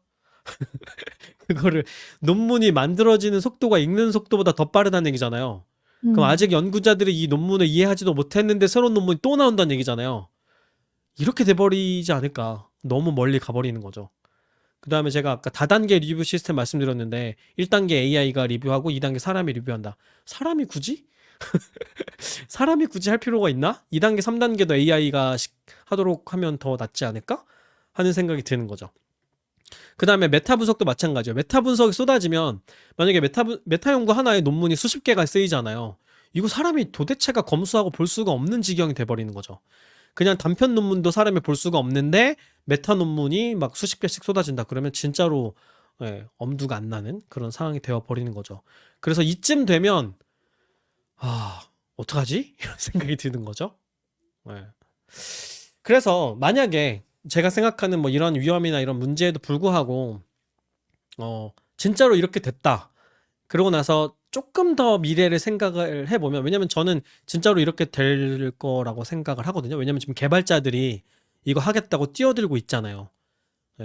그래서 분명 이런 방향으로 안 갈 수가 없다는 생각이 드는데, 왜냐면 언어 모델들이 그랬잖아요. 처음에 나왔을 때 이건 좋은데 이거 안 되잖아. 그럼 조금 지나면 되고, 그죠? 이런 문제 있잖아. 조금 지나면 또 되고, 이렇게 하면서 지금 한 2년 넘게 온 건데, 이게 이제 분야만 바꿔가면서 계속 일어날 거란 말이죠. 그럼 이제 연구 분야에서도 이런 일들이 벌어질 거라는 생각이 들어요. 지금 이게 첫 단계니까, 첫 발이니까. 그러면 이제 어떻게 될 거냐? 아마 이렇게 되겠죠? AI가 연구의 시작부터 논문이 게재되고 그 다음 논문을 쓰는 이제 전체 과정을 다 하는 거죠. 그 사람이 개입할 필요가 없고 개입할 여지가 없는 그런 시점까지 가버리는 거죠. 그렇게 되면은 사람이 이해할 수 없는 상황이 되는 거죠. 인간의 인지 한계를 넘어서는 수준의 지식 통합, 이런 게 되는 거죠. 그래서 우리가 지금 어떤 일이 벌어질지 상상하기조차 어려운 그런 패러다임이 등장하지 않을까? 이렇게 될 수도 있을 것 같고. 근데 이제 좋은 쪽으로 생각을 해보면 이제 연구를 한다는 게 별로 어려운 일이 아닌 거죠. 그러니까 소규모 연구 기관이나 아니면 심지어 개인도 아주 작은 아이디어만 있으면, 이런 도구 지금 $15면 논문 하나 쓴다고 하잖아요. 그러면 지금 API 안 쓰고 만약에 오픈 모델이 더 발전하면은 그냥 로컬 PC에서 공짜로도 돌릴 수 있다는 거 아니에요? 그럼 우리가 지금 머신러닝 모델 공짜로 만들 수 있듯이 연구하고 논문 쓰는 걸 누구나 다 공짜로 쉽게 할 수 있는 세상이 될 수도 있는 거죠. 그러면서 이런 연구의 민주화가 될 수도 있겠다 하는 생각이 들었고요. 그 다음에 긍정적으로 보자면, 이런 식으로 연구가 많아지면서 급속도로 논문이 계속 발전해 나가면 지금보다 과학기술 발전 속도 자체가 엄청 빨라지겠죠? 그럼 지금은 여러 가지 제약 때문에, 현실적인 문제 때문에 한계가 있었을 텐데, 이제 그런 것들이 해소되면서 지금과는 비교할 수 없을 정도로 굉장히 빠른 속도로 인류의 지식이 축적되어 나갈 수도 있겠죠. 이건 물론 조금 먼 미래 이야기를 하는 거긴 합니다. 지금 당장에 그럴 수는 없겠죠. 그래서 이제 이렇게 되면 결국에는 이 학계라는 게 지금 우리가 생각하는 거랑은 전혀 달라질 거다. 그 사람이 하는 일이 아닌 거죠, 더 이상. 그리고 연구 활동이라는 것이 사람이 할 필요가 없어지는 그런 행위가 되는 것이고요. 그래서 학계라는 개념 자체가 지금과는 완전히 달라질 수 있지 않을까? 근데 이제 여기까지 생각을 하고 나면 뭐 가능할 수도 있겠지만 되게 위험하다는 생각은 들어요. 그러니까 학계 전체가 사람의 통제를 벗어난다는 거잖아요. 사람이 이해할 수 없는 지식이 계속 생성이 된다는 거잖아요. 그럼 사람이 아무것도 통제할 수 없게 되는 거고 아무것도 이해할 수 없게 되는 거죠. 그 다음에 연구가 민주화된다는 게 좋게 생각해서 민주화지, 연구 윤리나 연구 방법을 전혀 훈련받지 않은 사람들도 이런 논문을 굉장히 많이 쓸 수 있게 된다는 거잖아요. 과연 그거 괜찮은 건가? 훈련받지 않은 사람들이 이런 지식을 계속 만들어내는 게 괜찮은 건가? 네, 하는 문제도 있겠죠. 네. 그래서 제가 이제 이런 상상들을 하면서 그래도 뭐 사람이 할 수 있는 일이 있지 않을까 이런 생각도 해봐야 되지 않겠어요? 저는 사람이니까. 네. 그래서 이제 이런 거죠. 오늘처럼 제가 이렇게 소개를 해드린 것처럼 이런 새로운 시스템이 등장했을 때 이제 제가 할 수 있는 건 이런 거죠. 응용 방안을 고민하고 그 다음에 비판적으로 사고하고 사람이 할 수 있는 게 뭘지를 고안해 보고 이런 거는 사람이 할 수 있는 거 아닌가? 이렇게 생각할 수 있는 거죠. 네. 하지만 그것 또한 근데 AI가 응용 방안을 고안하고 비판점을 찾고 이제 그 얘기를 드리려고 하는데 사실은 제가 이제 조금 전에 연구자의 역할 변화, 그다음에 지식 생산 시스템이 변화할 거다, 먼 미래 이렇게 바뀔 거다 이런 이제 전망도 해보고 그다음에 이런 전망에 무슨 한계점이 있을지 비판적인 생각도 좀 해봤잖아요. 이거 전부 다 클로드가 써준 겁니다. 클로드가 써준 거 아. 토대로 약간 양념만 저는 뭐 했냐? 약간 양념만 쳤습니다. 왜냐면 클로드가 써준 거 그냥 줄줄이 읽으면 너무 재미가 없거든요. 그래서 이제 핵심 정보는 클로드가 만들어주고 저는 이제 순서만 좀 바꾸고 양념을 뿌리는 정도로만 준비를 했습니다. 그래서 사람만이 할 수 있는 일이 그래도 여전히 있지 않냐라고 생각하면 이런 양념치기는 여전히 사람이 할 수 있다. 그러니까 AI가 아직 못하는 그런 작은 구멍들 있잖아요. 그런 걸 메우는 그런 양념 역할은 사람이 할 수 있다는 이제 생각이 드는데, 근데 또 생각이 드는 거는 뭐 그게 얼마나 가치가 있는 일인 건지는 잘 모르겠다. 그게 또 언제까지 유효할지는 모르겠다. 왜냐면 이렇게 양념 치는 것까지 모델로 만들 수도 있는 거 아니에요? 이게 만약에 돈이 되는 거라면? 그래서 잘 모르겠다라는 결론을 스스로 내리게 되었습니다. 네. 자, 이렇게 해서 오늘은 얼마 전에 굉장히 사람들 사이에서 회자가 되었던 사카나 AI에서 만든 더 AI 사이언티스트라는 요 도구를 소개해드리고 그 다음에 미래를 좀 상상해보는 그런 시간이었습니다. 네. 두 분은 제 얘기 들으시면서 어떤 생각이 좀 드셨나요? 우선 대학원에 있는 입장으로서 굉장히 네. '아 나의 자리는 없겠구나 앞으로 미래에.' 라는 네. 생각을 하면서 이제 들었고요. 크게 이제 세 가지 포인트에 조금 관심이 있었는데, 첫 번째는 이제 연구의 민주화 부분 이야기해 주신 것에 대해서 저는 오히려 이런 AI 사이언티스트가 그러니까 쪼금 보급화가 많이 되면은 '오히려 격차가 더 커지지 않을까.'라는 생각이 들었어요. 그러니까 왜냐하면은 지금 소규모 연구기관과 대규모 연구기관의 그런 연구 격차의 차이가, 그러니까 결국 가지고 있는 자본이 다르니까 연구 규모를 운용할 수 있는 게 달라지는 거잖아요. 근데 그 차이는 변하지 않은 상태에서 AI 사이언티스트와 같은 도구가 이제 도입이 된다고 하면은 당연히 돈이 많은 큰 연구기관에서는 그러한 AI 에이전트를 더 적재적소로 많이 굴릴 수 있을 거고, 뭐 소규모 연구기관 같은 경우는 $15 밖에 없어서 그 $15 분량의 그런 논문 한 편을 그냥 이제 쓰는 정도가 되기 때문에 오히려 격차는 더 커질 것이라고 생각이 들었었고요.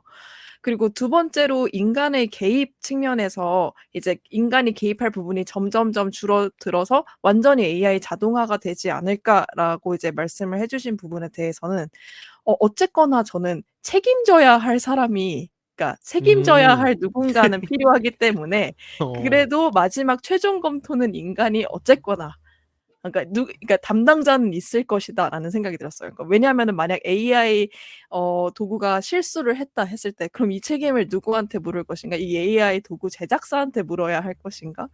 아니면 전체 연구를 매니징한 사람한테 물어야 될 것인가? 리뷰한 사람한테 물어야 될 것인가? 리뷰한 도구한테 물어봐야 될 것인가?라고 했을 때 저는 결국에는 그 책임 소재가 아직은 사람한테 가는 세상이지 않을까라는 생각이 들기 때문에 그 개입 측면에선 그렇게 생각이 들었고, 그리고 마지막으로 이 학계 프로세스가 좀 더 효율적인 방식으로 이제 변화할 것이다라는 것은 조금 더 긍정적으로 봤어요. 왜냐하면은 개제 사이클 자체가 좀 단축된다는 측면에서 말씀해 주셨다시피 그게 이제 보내고 리뷰하는데 또 한 세월 걸리니까 사실 내가 네. 써서 낸 거는 예를 들어서 올해 8월이었는데 내년 8월이 넘어서야 이제 논문이 그렇죠. 나오고 그래서 좀 아웃데이티드 되고 이런 문제들이 있잖아요. 그래서 그런 게 조금 더 효율적으로 변한다면 참 좋겠다. 이런 생각이 들었어요. 그렇군요. 근데 저도 동감하는 부분이 있는데 좀 상상의 나래를 조금 더 펼쳐 보자면 그 연구소 간의 격차가 더 커질 거다. 이거는 일단 연구소라는 게 있다는 게 전제잖아요. 연구 단체라는 것이 아까 제가 만약에 말씀드린 상상의 나래를 따라간다면 네네. 그러면은 진짜로 그런 격차 자체가 의미가 없어질 수도 있지 않을까요? 그러니까 우리가 따로 연구소를 차려서 자본을 투입해 가면 연구를 할 필요가 없어지는 시점까지 간다면 음. 뭐 너무 먼 그래도 미래라 이게 되게 네. 네. 그 그래도 AI 조직 간의 도구를 차이는 있을 운영하는 거다. 데는 돈이 들 테니까. 그러니까 아, 그게 완전히 무료가 되진 않을 운용하는 조직은 있어야 되니까. 네네. 그러니까 AI 도구를 뭔가 네. 운용해서 그러니까 그거의 전제는 인간이 AI 도구를 이용을 해서 논문을 네. 이렇게 그 뽑아낸다라는 시스템은 전제가 있는 유지된다는 건데 거고. 네. 아, 그렇군요. 아니 근데 저는 그런 생각을 한 거거든요. 이게 만약에 오픈 소스화가 되면은 저널도 자동으로 돌아가는 저널이 만들어질 것 같거든요. 요 아. 다음 단계가 그걸 거 아니에요. 음. 뭐 그런 생각이 하나 들었고. 그다음에 책임져야 할 사람이 필요하다. 이것도 전제는 그거잖아요. 사람이 이제 저널의 편집자들이 이걸 이제 책임을 져야 되는 건데, 저널 운영하는 사람들이 연구의 품질이나 이런 거를 판단하고. 네네. 그건 왜 그러냐면 지금 우리가 그 저널을 돈 주고 사는 사람들이니까 그 품질을 요구하는 거잖아요. 그 저널을 운영하는 출판사에. 네, 근데 만약에 저널이 오픈 소스화 됐다. 그러면 오류가 있으면 그냥 다 같이 고쳤으면 되는 문제지 누가 책임지고 뭐 이렇게 할 문제가 아니게 되는 게 아닐까요? 근데 그런 책임자가 있어야 저널에 되는가? 예, 예. 그렇게 좀 리스크가 있는 저널인 거잖아요, 소위 말해서. 거기에 좀 명망 있는 연구자가 선뜻 굳이 좋은 논문을 싫겠냐? 내고 싶지 않을 것 같아요. 아, 그러니까 지금 기은님이랑 저랑 그리고 있는 시점이 좀 다른 것 같기는 하네요. 그러니까 음. 기은님은 근미래, 그러니까 이 도구를 이제 연구자들이 적극적으로 활용하는 근미래를 생각하시는 것 같고, 그죠? 네. 저는 그거 넘어가서 지금 논문 다 얘가 쓰는 것처럼 학계까지도 자동화 됐을 경우를 상정하고 있는 것 같아요. 거기에서 아이디어의 차이가 AI들끼리 있는 것 먹고 사는 같네요. 학회. 그렇죠, 그렇죠. 예, 예. 음. 왜냐면 이게 자동화 된다면 그것도 자동화 될 수 있다는 얘기가 되니까 이걸 받아들인다고 그쵸. 하면 그러고 났을 때 책임을 지고 말고 할 게 있는 건가? 뭐 근데 그런 그러면 예. 그런 학계가 생겨났을 때 명확하게 이득을 보는 게 어. 있어야지 그게 유지가 될 것 같다는 생각이 들어요. 그러니까 어. 네. AI들끼리 자화자찬하고 막 논문 내는 학계가 존재하는 것은 그러니까 결국에는 인간 사회에 어떤 이득이 된다는 전제하에 그 학계가 유지되는 거 아닐까요? 음. 그래서요? 그렇기 때문에 어. 저는 그러니까 그게 전제가 되어야 할 텐데 어어. 지금 제가 말씀드렸던 것은 근데 그 AI 학계에서 굉장히 그러니까 리스키한 페이퍼가 지속적으로 출판이 되는데 그 속도를 음. 따라잡을 수 없어서 인간이 읽을 수가 없어. 음. 그러니까 인간이 그 학계가 내보내는 논문들을 소화하기가 힘들어. 그렇게 네. 됐을 때 그 학계가 존속할 수 유지될 수 있을까? 있냐? 예예. 아. 그러니까 무엇을 쟤네 for what. 논문 저널에 너무 많이 나 가지고 못 읽겠어. 그래서 그 저널 안 읽을래. 이렇게 된다. 네. 그러니까 그 저널이 어. 존재를 해야 하는 이유가 좀 명확하지 않으면은 저는 음. 결국에는 네. 왜냐면 결국 음. 자동화해서 그 AI를 굴리는 것도 사람 아닌가요? 제가 계속 뭔가 주체가 계속 사람이라고 생각을 하고 있어서 그런가 봐요. 그렇죠. 네네네. 그쵸. 예, 우리는 네. 사람이니까요. 그래서 네. 주체는 사람이어야죠. 네. 이 인간 그죠? 중심주의적 예. 사고. 아니 왜냐면 그런 세상을 본 적이 없으니까 우리는. 예. 예, 상상하기가 어렵긴 하죠. 음. 알겠습니다. 이게 뭐 상상의 나래니까 그죠? 네. 명확하게 하기가 어려운 이야기인 것 같다는 생각도 네, 들긴 하네요. 그럴 거면 사람이 연구를 왜 해? 이런 생각도 들고 학계는 왜 필요해지는 거야? 뭐 이런 생각도 들고 그러네요. 네, 박 박사는 좀 어떤 생각 드셨어요? 뭐 사람의 관성이 생각보다 대단하구나고 생각하고 살고 있거든요, 저는. 그러니깐 학계라는 연구 시스템이라는 걸 겪어본 적이 있는 기은님이 '은퇴할 때쯤 돼야 그런 게 없어질 텐데.'라고 생각하고 있긴 하고. 아, 예. 그게 원하지 지금 않아. 원하지 않아도요. 예를 들어서 어, 지금 저희가 익숙하게 생각하고 있는 삶의 방식대로 정치에서 좀 연세가 되시는 분들이 살고 있는 거라고 생각하면 전혀 안 그러거든요. 현실을 살고 있지 않단 말이야. 그 시대의 삶을 살고 있지. 근데 그 음, 시대에 살고 있는 사람이 현실에 살고 있는 상태에서 자신의 방법을 현실에서 적응하며 살고 있단 말이죠. 예를 들어 아직도 댓글 부대 같은 걸 고민하고 살고 있으며, 그리고 심지어 그게 약간 지금의 방식의 옛날의 구조에 지금의 방식을 결합하는 형태로 사는 사람들이란 말이에요. 근데 '우리라고 그렇게 살겠느냐.'라고 하면 그렇지 않다는 거죠. 근데 음, 지금 연구가 학계라는 시스템을 갖추게 됐던 제일 큰 이유는 제가 볼 때는 리소스가 많이 들기 때문이라고 생각하거든요. 리소스가 많이 네. 들기 때문에 학계에서 힘을 모아 하나로 다 같이 해야지 지식이 발전할 수 있었으니까 한 거라고 생각해요. 음. 학계가 잡혀진 이유 연구, 자체가. 네, 네네, 연구 학계라는 시스템. 자체가 예예. 리소스가 많이 드니까 리소스가 소중해서. 많이 드니까. 어, 그리고 어, 그 과학적 방법이라는 걸 이해하고 있는 사람끼리 대화해야지 진행될 수 있었으니까. 음. 예. 네. 왜냐면 과학적 절차를 이해하지 못하면, 아니면 논리적 사고와 사고 실험을 하지 못하면 대화를 할 수 없어요. 그러니깐 이 정보 교환을 수행할 수 없다고. 그러니깐 학계라는 사람들은 그걸 수행할 수 있는 사람들끼리 모였기 때문에 시스템이 생긴 거거든요. 초기의 시작이 그랬다는 얘기를 하고 싶은 거예요. 지금 그러한가는 얘기를 하고 싶다는 게 아니고. 근데 그게 지금 고도화되고 나다 보니 이제 "지식을 생산하는 방식은 이렇게 되는 거야."라고 굳어져 있는 상태에서 그러면은 음, '사람이 하지 않고 인공지능이 자동으로 할 수 있는데?' 같은 걸 맞닥뜨린 거잖아요. 그러면 어떻게 될까라고 상상을 좀 해 본다고 하면 학계가 없어질 것 같은데요? 저는 학계가 자동화되기 전에 없어질 것 같아요. 학계가 자동화되기 전에 학계가 없어진다고요? 네. 왜냐면 연구를 음, 개인이 하겠지. 교환할 필요 없잖아요. 아, 학계는 교환하기 위해 필요한 음, 건데. 그러면은 그러니까 학계는 연구자들이 지금처럼 한데 모여가지고 음. 발표하고 서로 리뷰하고 이런 음음음. 걸 할 필요가 없어진다. 맞아요. 음, 모든 그 AI가 이유, 다 나를 위해서 해 주고, 해주니까. 다 해 주고 심지어 리뷰도 해 주고 음, 안정적인 지식이 무엇인지 평가도 해줄 거야. 그러면 내가 아, 필요한 걸 얻기 그렇지. 위해서 어떻게 해야 돼? 맞아요. 인공지능한테 음, 물어보면 돼요. 내가 학회에 가서 새로운 지식이 뭐가 있나 찾아볼 필요가 없어. 그렇지. 그럼 학계가 없어지겠지. 사실 음. 학교에 가는 이유는 그런 것도 있죠. 내가 한 연구가 합리적인지 과학적인지 검증받기 위해서 다른 음. 전문가들을 찾아가는 건데, 음음음. 그게 오프라인에서 하는 거니까, 물론 온라인도 하지만 시간과 네. 비용이 되게 많이 들고, 근데 그걸 음음음. AI가 해주면 굳이 음. 학회를 왜 열어? 가 된다는 맞아요. 거죠. 네. 그러면 지금 학회가 왜 네. 필요해? 가 된다는 맞아요. 거고. 지금 아이언맨한테 아이언맨의 그렇지. 지식을 교환할 동료가 없는 거랑 똑같은 거죠. 난 이해가 안 됐네, 그 비유가. 아 그래요? 어, 아이언맨은 아이언맨 수트를 만들 때 예, 예. 공동 연구하지 않잖아요. 그렇죠. 자기 지가 알아서 자기 아코 혼자로 자가치유. 아코 혼자로 새로운 원자를 발견할 때 자기 혼자 고민하잖아요. 도와준 사람 누구야? 자가 자비스 발전이 하나야. 된다.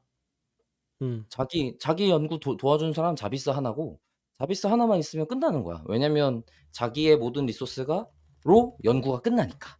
그러면 음, 교환할 필요 없죠. 음. 결과물을 자랑할 공간이 필요하겠지. 그걸로 학회가 역할이 변경된다? 뭐 그럴 수 있다고 생각해요.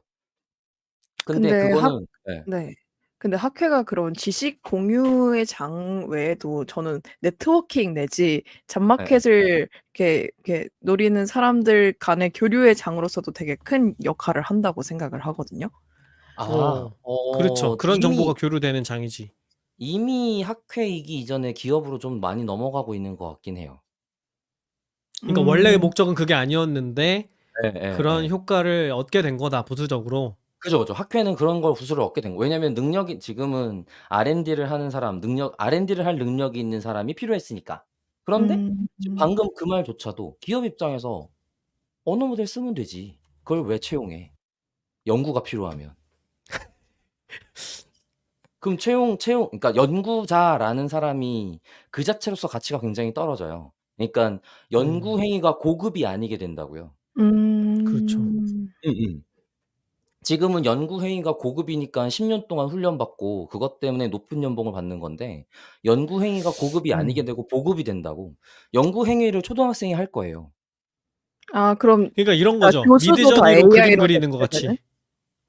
뭐라고요? 교수도 다 AI로 그런 대체되는 그런 세상을 말씀하시는 뭐 거죠? 지금 우리가 보고 있지도 않지만 이미 AI 강사도 되게 중요한 다음번 미래 중에 하나죠. 네. 음. 이미 도입하고 있는 조직들도 있고요. 네. 튜터를. 음. 예. 지금 우리가 알고 있는 또 유명한 사람 중에 한 명이 또 AI 강의에 대한 스타트업도 지금 차린 상황마당이라서 당연히 교육에도 AI는 도입이 될 거고 지금 제가 예. 볼 때 맞아요. 이런 오픈 AI에서 나온 아저씨. 맞아요. 이름이 생각이 안 그러니깐 나네. 그 예. 코드로 할 수 있는 연구라는 게 사실 개발보다 그 태스크 스콥이 좁아요. 태스크의 종류의 범위가 작다고. 왜냐면 개발은 요구 사항이 굉장히 많아서 걔를 정리하는 것만 해도 일이거든요. 근데 음. 연구는 내 요구 사항이 훨씬 연구자로 간단하지. 정해졌어. 예. 그러니깐 음. AI 개발자보다 훨씬 쉬운 일이에요. 음. 음. 음. 음. 맞아요. 아니 그러니까 저도 그 생각했어요. 이거 나왔을 때 음. 데빈 얼마 전에 개발자 AI라고 나온 도구들 있잖아요. 맞아요, 맞아요. 그거랑 맞아요. 비교해 봤을 때 이게 난이도가 훨씬 낮은 작업일 것 같다는 생각이 들더라고요. 맞아요. 너무 구조화되어 훨씬, 있거든. 예. 훨씬 쉬워요, 훨씬. 음. 그러니깐 지금 이 언어 모델 그때도 얘기했지만 언어 모델이 논리적인 기능을 확보하는 순간 게임이 끝나거든요. 지금은 음. 논리적이지 않아서 문제인 거지. 그래서 다른 애들이 다 무슨 짓을 하는 거냐면 얘가 논리적이게 하는 다른 보조 도구를 만드는 노력을 하는 거란 말이에요. 음. 혹은 음. 얘가 논리적일 수 있게 노력을 한다고.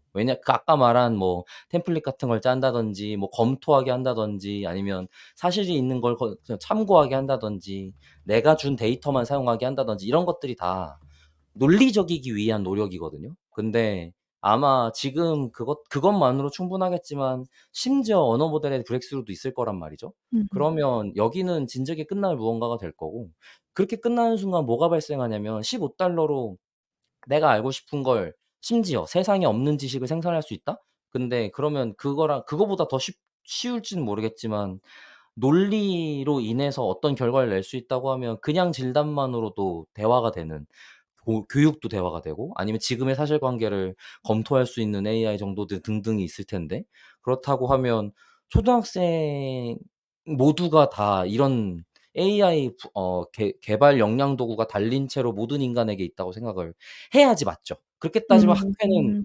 학회는 초등학교 학회의 수준을 내려올 거예요. 음. 그걸로 자랑할 수 있도록 도와주는 돈벌이를 하겠죠. 그러면 정말 지식 체계를 갖추고 있는 그러니깐 기존 학회의 타겟이었던 고급 인력인 사람은 어떻게 되는 거냐를 고민해야 될 텐데 저는 모두 다 개인 사업해야 된다고 생각하긴 해요. 그게 기업의 음. 형태를 바꿔 놓을 거에 가까워 보여요. 음. 그러니깐 음.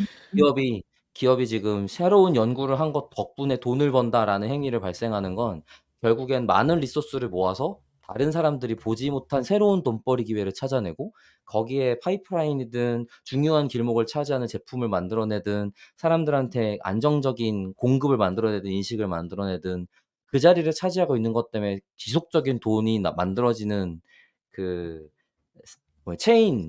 공급 체인을 만들어낸다라는 게 돈벌이의 기회일 텐데 기업이 그렇게 크지 않아도 그런 걸 찾는 게 수월하겠죠? 지금 당장 이 AI 연구자가 연구만 하겠어요? 법리 검토도 하겠지? 그러면은 법리 검토에 구멍이 나 있는 온갖 짓들을 다 하고 싶을 거 아니에요. 그러니까 다들 돈 버느라고 정신이 음. 없을 거예요, 아마. 반대로 그게 그러니까 더 여기 미래까지 이 간다. 조직이 예. 그냥 회사예요, 여기. 그래서 예예. 이걸로 뭘 어떻게 돈 벌까를 이제 고민을 아마 하지 않을까 싶은데. 음. 그죠. 그러니깐 오히려 지금 이게 외부에 공개되었다? 근데 지금 내가 볼 때 무서운 수준이다? 그러면은 제품을 폐쇄할 거예요, 그렇죠. 아마. 예. 예. 그러니까 이거를 오픈 소스로 냈다는 거는 아직 안 아니기 내놓은 게 때문인 있다는 거죠. 얘기잖아. 아니요, 뭐 아니요. 그것도 있고. 얘가 수준이 안 된다는 뜻이에요. 아. 예. 그래서 오픈 소스의 도움을 받아서 생태계 도움을 받아서 키우고 싶다는 마음일 거다라고 생각하는 거예요. 관심을 얻고 음, 그거에 대한 기여를 그럴 수도 있죠. 받고 예. 예. 그 걔네들이 생태계를 어떤 만들고 걸 싶다. 맞아요, 맞아요. 그럴 수도 그런 있겠네요. 걸로 예. 왜냐면 이거가 아, 최초이기도 하고 이게 정말 돈 번다랑은 또 별개의 문제일 테니까. 그치. 그래서 아니 근데 예. 저는 무슨 생각했냐면 얘네가 한계점이라고 써놓은 것들이 그거 뭐 지네가 해결하면 되겠구만 이런 생각이 전 들었거든요. 그래서 별로 그렇게 문제가 안 될 것 같은 거 일부러 문제라고 적어놓은 것 같은 누구나 한번 쉽게 듣고 반박할 것 같은 얘기를 쭉 써놨더라고요. 도구 소개하는데. 그 저는 이게 약간 페인트 모션이라고 저는 생각을 했는데 아. 음, 뭐 전에 뭐 제가 알 수 옛 없죠. 예. 네. 뭐 그리고 아주 옛날에 한번 얘기했지만 그 뭐지? 그 물리 법칙을 벗어나는 행위는 못 해요, 이러니 저러니. 음, 그래서 얘가 그러니까 뭐 언어 모델이 정말 엄청나게 대단해지는 브레이크스루 중 하나가 아까 말한 것처럼 논리 사고일 텐데 '논리 사고는 진짜 쉽지 않겠는데.'라고 생각하고 있긴 하거든요, 저 같은 경우는. 그 논리 최근 사고라면 어떤 예를 들면 어떤 선단론법을 게 제대로 정확하게 수행하기 같은 걸 뜻해요. 근데 지금 지금 언어 모델 평가 기준 중에 제일 중요한 것 중에 하나가 MMLU고 그게 네. 방금 얘기한 그 논리적인 판단 능력을 평가하는 거고 계속 그 지표를 높이고 있잖아요. 그거랑 맞아요. 그러니까 지표를 다른 높이고 있는 건가요? 방식이 그러니까 높이고 있는 어. 방식이 근본을 해결했기 때문이 아니고 지금 있는 거에다가 이것저것 다른 걸 해 보는 방식으로 수행되고 음. 있어요. 음. 그러니깐 지금 이거는 근본적인 해결책이 아닐 가능성이 높다는 거죠, 제 감각에는. 일단 뭐 아무튼 네. 딴 얘기인 것 같긴 한데 어쨌든 간에 한계가 예예. 있을 거다. 예. 그러니까 한계가 있어서 지금 우리가 정말 음. 걱정할 수준이 되려면 그런 태스크가 말도 안 되게 좋아지는 다음 브레이크스루가 있어야 된다고 보고 그렇단 얘기는 지금 언어 모델로 아무리 난리부르스를 쳐도 세상이 바뀔 수준은 아닐 거다라고 생각하고 있기는 해요. 아니 뭐야 지금 어느 쪽 방향 얘기하는 거예요? 그래서 지금 여러 가지 지금 주장을 동시에 하고 있어요, 지금 박 박사. 아니요. 그러니까 지금 김 팀장이 저희에게 얻었던 질문은 "그런 세상이 된다면 어떨까?"의 질문이었으니까 저는 그런 어. 브레이크스루가 일어나고 나면 어떻게 될까에 대한 음. 얘기를 한 거고요. 그 브레이크스루는 일어나기 음. 힘들 것 같다는 얘기를 한 거죠. 왜냐면 지금 공개된 애가 오픈 소스라면서 그러면 더 이제 그러면서의 얘기가 꺼내진 건데 지금 얘가 아무리 날고 기어도 어. 거기까지 가기 쉽지 않을 텐데라는 생각을 하고 있긴 한 거죠. 그러니까 이런 거군요. 네. 타임머신이 생기면 시간 여행을 할 수 있겠지만 타임머신 생기기 어려울걸? 이렇게 얘기하는 거예요, 지금? 그 정도 난이도는 아니라고 생각해요. 제3 중에 일어날 아니, 일이라고는 보는데 당신의 어 논리가요, 지금. 그죠. 아, 타임머신이 그렇군요. 생기면 알았어요. 이런 미래가 펼쳐질 거야. 알았어요. 근데 쉽지 않은데? 알았어요. 라는 생각하는 아, 거죠. 그 예. 얘기 열심히 듣고 있었는데, 알았어요. 예예예. 그래요? 예. 아니 어, 앞에 내내는 네네. 그 얘기한 거예요. 알겠습니다. 타임머신 생기면 아, 이런 일이 있을 텐데 아, 근데 아무리 네. 그러니까 이 오픈 소스가 그거의 시작점일 수는 있어. 그건 공감해. 그런데 음, 이 시작점인 얘가 정말 이것 때문에 바로 지금의 세상을 바꿀 거냐 그건 아니라는 거죠. 김 음, 팀장도 공유했잖아요. 먼 미래라고 알겠습니다. 보고 있었고. 예. 음. 자, 이렇게 해서, 네. 기간 멀리 왔는데, 네. 일단 정리하자면, 박 박사는, 해결해야 되는 과업들이 아직은 있다. 그게 해결된다면, 이런 변화가 올 수도 있을 것 같기는 하지만, 네. 지금 당장은 아닌 것 같다. 이런 이야기였던 것 같아요. 그죠? 정리하자면? 맞아요. 뭐 제3 중엔 있겠죠. 알겠습니다. 네네. 네. 좋습니다. 이 정도 이야기 나누고, 뭐 사실 이게 이제 상상의 나래를 펼치다 보니까 끝도 없이 옆으로 빠질 수 있는 그런 주제였던 것 같다는 생각도 듭니다. 근데 어쨌든 이제 이런 실제 도구가 제안이 됐고, 그리고 그냥 뭐 데모 버전 정도를 제가 보기에는 넘어서서 진짜로 논문이 만들어지는 수준이라 한번 검색해 보세요. 구글에서 네, 사카나 AI 이렇게 검색을 해보시면 여기 이제 소개하고 있는 게시글을 보실 수 있고, 이제 여기서 만들어낸 논문들도 몇 편 샘플로 올려놨거든요. 그런 걸 보면은 그냥 보는 순간 일단 놀랍다는 생각이 듭니다. 마치 우리가 미드저니로 만든 그림 처음 봤을 때 약간 입이 떡 벌어지는 그런 경험 있잖아요. 그러니까 논문의 구조를 아는 사람들이 딱 보면 와, 이게 지금 얘가 썼다는 말이냐 하는 생각이 들거든요. 그래서 그냥 흉내내는 정도가 아니라 이런 도구가 좀 쓸만한 게 이제 시작이 됐다. 이쪽 분야에도 앞으로 변화가 있겠구나. 우리가 그 그림 그리는 모델 나오고 나서 그 이후에 굉장히 눈부신 발전이 있었잖아요. 몇 년 사이에. 그런 발전이 이쪽에도 있지 않을까 하는 그런 한편으로는 기대도 되고 한편으로는 이게 너무 파괴적이기 때문에 이게 괜찮은 건가 싶은 생각도 들고 그래서 오늘 소개를 드려봤습니다. 아마 이후에 생각지 못한 어떤 문제들이 생길 수도 있을 것 같고, 아니면 누군가가 이 도구의 어떤 치명적인 문제점을 발견할 수도 있겠죠. 코드가 풀려 있으니까. 네. 혹시 그런, 말하고 보니까 제가 그걸 기대하고 있는 것 같다는 생각도 드네요. 그런 게 오류가 있었으면 좋겠다라는 그런 어떤 바람이 제 마음속 한구석에 있는 것 같다는, 네, 그런 생각도 드네요. 혹시 그런 이슈가 있으면 또 방송에서 소개해 드리도록 하겠습니다. 한마디씩 하면서 마무리할까요? 네. 키우님 오늘 어떠셨습니까? 네, 저는 애써 부정이라고 정리할 수 있을 것 같은데요. 저랑 약간 비슷한 마음인 것 같다는, 네. 네. 네, 그걸로 전 정리하도록 하겠습니다. 마음이 잘 전달이 되는 멘트였습니다. 네. 박 박사는 어땠나요? 어, 마무리해줘요, 박 박사. 새로운 네네네. 얘기로 오면 그럼요. 안 돼요? 네. 어, 모르겠어요. 저도 한마디로 끝내보겠습니다, 그러면. 어허. 생각보다 놀랍도록 아무 일도 일어나지 않았다? 어, 음. 네. 그 누구도 알겠습니다. 관심을 주지 않았다. 그 짤이 생각. 네네. 네. 알겠습니다. 저는 이제 이런 얘기 하면서 그런 생각을 좀 하게 됐어요. 이게 연구라는 행위가 원래 이거 왜 하는 걸까? 근데 지금 되게 효율 중점으로 생각하고 있는데, 이 도구가 효율적이니까 이렇게 놀라운 거잖아요. 근데 사실 연구가 뭐 연구 실적 쌓으려고 하는 행위는 아니잖아요. 이게 교수 되겠다고 시작한 게 아니잖아요. 그러니까 연구라는 건 원래 그냥 호기심에서 시작이 된 거고, 그죠? 어떤 대상이 궁금해서 계속 파고 들어가는 게 연구잖아요. 근데 그걸 잘하면 어떤 명망도 얻게 되고 돈도 얻게 되고 권력도 얻게 되고 하다 보니 이제 연구자라는 직업도 생기고 교수라는 직업도 생기고 이렇게 된 것 같은데, 만약에 그걸 걷어내면 원래 더 본질로 갈 수도 있는 거 아닌가? 그런 생각도 좀 들었어요. 그러니까 원래 진짜로 궁금해서 하는 연구, 예. 호기심에서 시작해서 호기심으로 끝날 수 있는 그런 연구가 될 수도 있겠다, 앞으로는. 네. 경제적인 부담이 사라질 테니까. 그래서 연구가 유의가 될 수도 있겠다, 그런 생각도 들었습니다. 예. 그러니까 마치 우리가 그림 그리는 게 원래 뭐 돈 받고 팔려고 시작한 건 아니었을 거잖아요. 그림 그리는 행위 자체가 즐거워서 시작이 된 것처럼. 예. 그래서 그런 경제적인 목적을 걷어내면은 더 본질로 갈 수 있는 건 아닌가 하는 이런 나이브한 생각을 하면서 네, 오늘 방송을 마치도록 하겠습니다. 네. 데이터홀릭은 더 재밌고 신박한 이야기를 가지고 다음 에피소드로 찾아오도록 하겠습니다. 감사합니다. 감사합니다.